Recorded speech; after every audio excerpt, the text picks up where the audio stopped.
that's perfect. It is perfect. Okay, so we're doing. Anyway, we're doing a video about relationships. And being single. Kind of. Yeah. Because we just a while ago we had a discussion about how basically people feel like being in a relationship is the most important thing in the world, and how people are incapable of being single these days, it seems. And she deleted it. Yeah, I didn't delete it. I just didn't feel like posting. We was thinking about y'all like weeks ago. She just deleted it. And then my camera got off. Yeah. But anyways, because okay, if you go on social networks these days, what is the number one status or tweet that people are always doing? Spitting. I don't know. You tell them. They're either talking about, if they're single, they're talking about, I need a boyfriend, I need a girlfriend. Yes, very pathetic actually. And I don't know if I did that shit. Actually, when I was single, I let it be aware. But some people, like, you see, and they'll be like, single, every status is single. And it's like right after they get out of a relationship. So then they hop into another relationship just because they didn't want to be alone. They needed attention. And I've done that. She called me a serial dater multiple times. Which I feel isn't just her. I feel like a lot of people are serial daters. Because like I said, there's this value put on, where basically it's almost like this subliminal message that's put out into the world that you're nothing if you are not with somebody else. But people don't respect the relationships when they get it. So it's like, what was the purpose of it?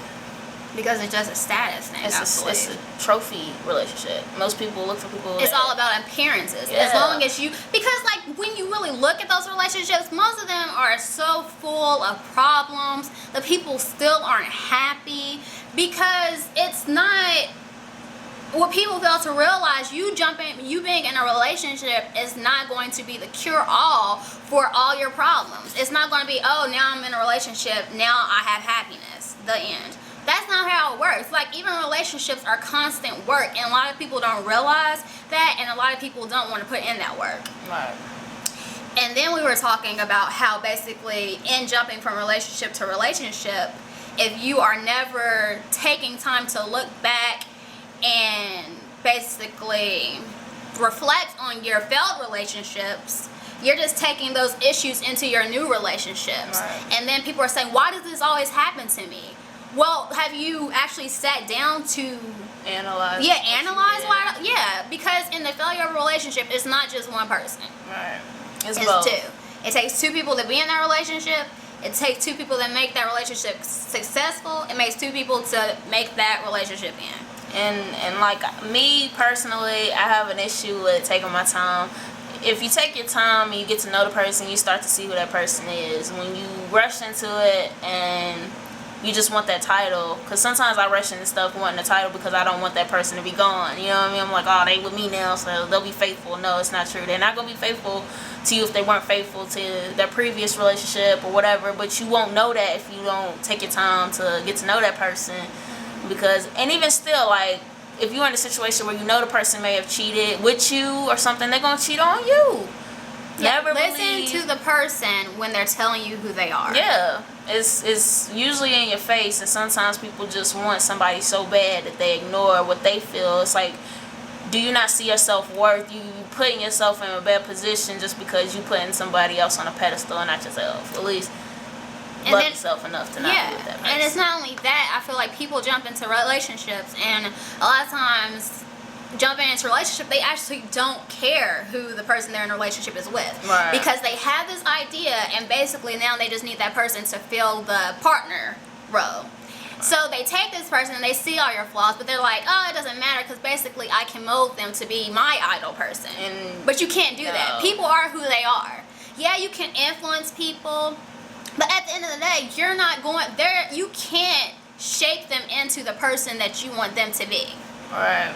If they don't want to change, they won't change. Yeah. I mean, even if you call yourself loving them, if you are dating someone, but all you see when you look at them is what they could potentially be, and you basically aren't accepting anything that they are, or you're just saying all these things that you want them to be, that's not love either.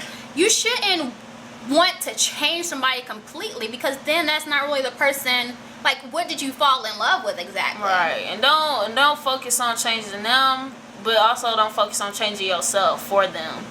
A lot of people do that too. I've done that, trying to, mold myself to be what somebody else wanted me to be, and it makes you unhappy. And plus, you lose who you are in the process of trying to please somebody else.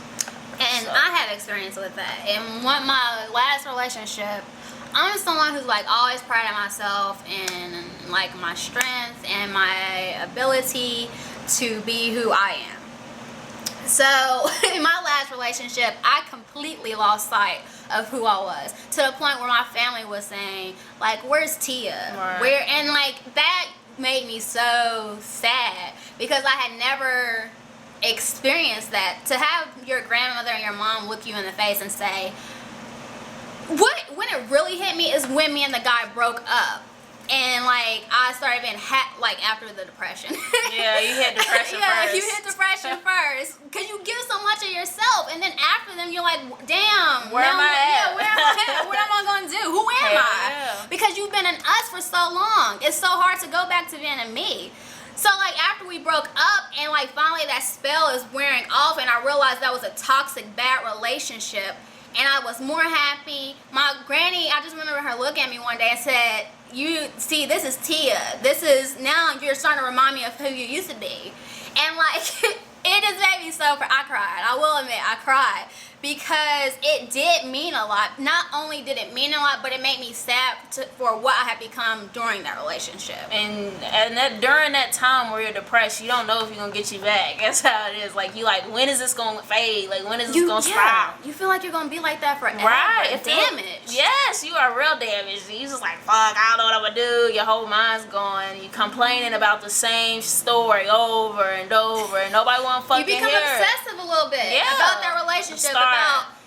And like, even though you're talking, you'll get to the point where you're shit talking the person and you feel like you're doing better, but in the back of your mind you know that you're still weak, because you know if something happened that you talking all that shit, at the end of the day you would go back to that person. Yeah. And then that also brings me to like, there came a point like after all that mess happened, luckily I had a friend that helped me through that, and then I also realized the importance of allowing yourself to be single, giving yourself time, and then actually getting to know yourself and appreciating who you are as a person, and like falling in love with yourself. Because none of your relationships will ever work in this world if you do not have a true love for yourself. And people go on for years and years and years not knowing that. So they think they're gonna find it in somebody else. Right. That's not buried in somebody else. It's in you. And it's good that, at our age, that we are aware of what to do. I mean, it doesn't mean that it's gonna be done all the time, but at least you can try to work on you. And people our age, all we do, well, not me and not her, but like people just smoking, partying, doing all this other stuff, having sex with everybody and anybody, and then getting a relationship, getting pregnant or whatever, leave. There's so many patterns that everybody does. And not only that, I feel like a lot of things that people value are very superficial things. Yeah, it's nothing serious. It's always stupid shit. So, material things a lot of the time. Material, and then it's about what people get in relationships because of what that person can give them. Yeah, and then you end up on there complaining about what they're doing wrong. Like you think about what they're doing right, which is giving you some money or something, which is stupid. But then they're also giving you all this drama because a girl's hitting you up talking about they had sex with your man or something. Like, it's embarrassing. And then you go on Facebook complaining. Like, chill out.